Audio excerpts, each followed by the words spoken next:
Money, power, politics. Today, the Federal Reserve announced it would hold rates steady, but left the door open to cut rates later this year. But Fed Chair Jerome Powell also warned that the tariff uncertainty is hurting the central bank's ability to predict pretty much anything that could come for our economy. He's basically saying the same thing every single business leader is saying. Watch this.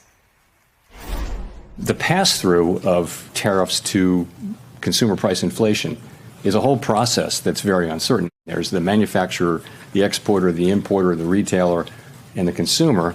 And each one of those is going to be trying not to be the one to pay for the tariff. But together, they will all pay for it together, or maybe one party will pay it all.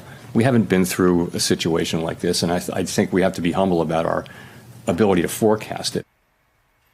Charlotte Howard, executive editor and New York bureau chief for my husband's favorite publication, The Economist, joins the table now, along with the nightcap. I want to be sure I read the quote right, Charlotte, because just hours before the conference, the president publicly lashed out at Jay Powell and said, "I'm nasty. I'm nice. Nothing works. He's like a stupid person."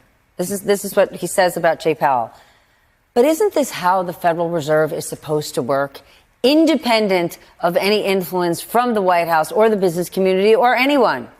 So, yes, it's supposed to be independent of the White House and the business community. I think it's also worth saying that it's supposed to be grounded in reality, which thankfully Jerome Powell is. I mean, you heard him just now explain that tariffs aren't magic. They have to be paid for by someone. They have to be paid for either by consumers through higher prices, manufacturers who cut their profits because their input prices have gone up. So somehow, some way, tariffs impose costs on the different actors within the American economy who Trump claims he's trying to help.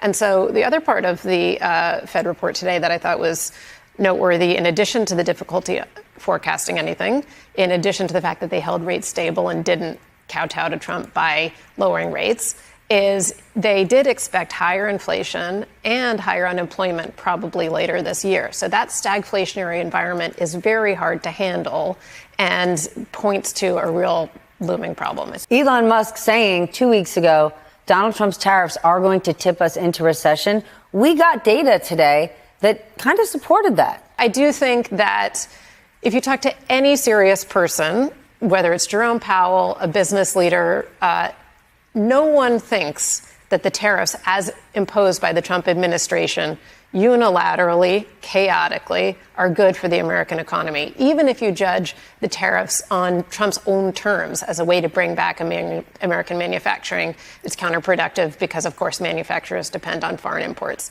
And as you said earlier in the show, this whole thing about the 90-day deadline, we've got 3 weeks now until that 90 days is up. Scott Bessent is saying, well, maybe, we'll have ongoing negotiations with people who are good actors, negotiating in good faith. They're going to send out letters to other countries, apparently with a take it or leave it attitude, as if those countries won't then respond.